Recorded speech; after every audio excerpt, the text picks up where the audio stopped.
மலேசிய சிறு நடுத்தர நிறுவனங்களின் சங்கம் சமேந்தா ஆகஸ்ட் 1ஆம் தேதி மலேசிய ஏற்றுமதி மீது அமல்படுத்தப்படும் 25% அமெரிக்க வரி நாட்டில் உள்ள சிறு நடுத்தர நிறுவனங்களை, குறிப்பாக உற்பத்தியாளர்களை பெருமளவில் பாதிக்கக்கூடும் எனவும் இது ஒரு பொருளாதார நெருக்கடி எனவும் அது தெரிவித்துள்ளது. இது குறித்து சமேந்தா தலைவர் டத்தோ வில்லியம் அங் மேலும் கூறுகையில், அமெரிக்க வரி விதிப்பினால் நிறுவனங்கள் பெருமளவில் பாதிக்கப்பட்டு விடாமல் இருக்க அரசாங்கம் உள்ளூர் நிறுவனங்களுக்கு ஆதரவளிக்கும் வகையில் வழங்குவதாக கூறிய 1 பில்லியன் ரிங்கிட் கடன் உதவி உத்தரவாதத்தையும் 500 மில்லியன் ரிங்கிட் கடன் உதவியையும் வழங்குவதை துரிதப்படுத்த வேண்டும் என அவர் கூறினார்.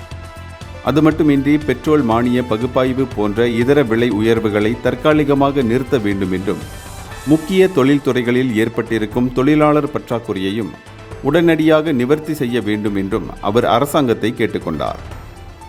அமெரிக்க அதிபரின் இந்த வரி விதிப்பு குறித்த அறிவிப்பை அடுத்து முதலீடு, வர்த்தகம், தொழில்துறை அமைச்சு சுமூகமான முடிவை எட்டுவதற்கு தொடர்ந்து அமெரிக்காவுடன் பேச்சுவார்த்தையில் ஈடுபட்டு வருகிறது.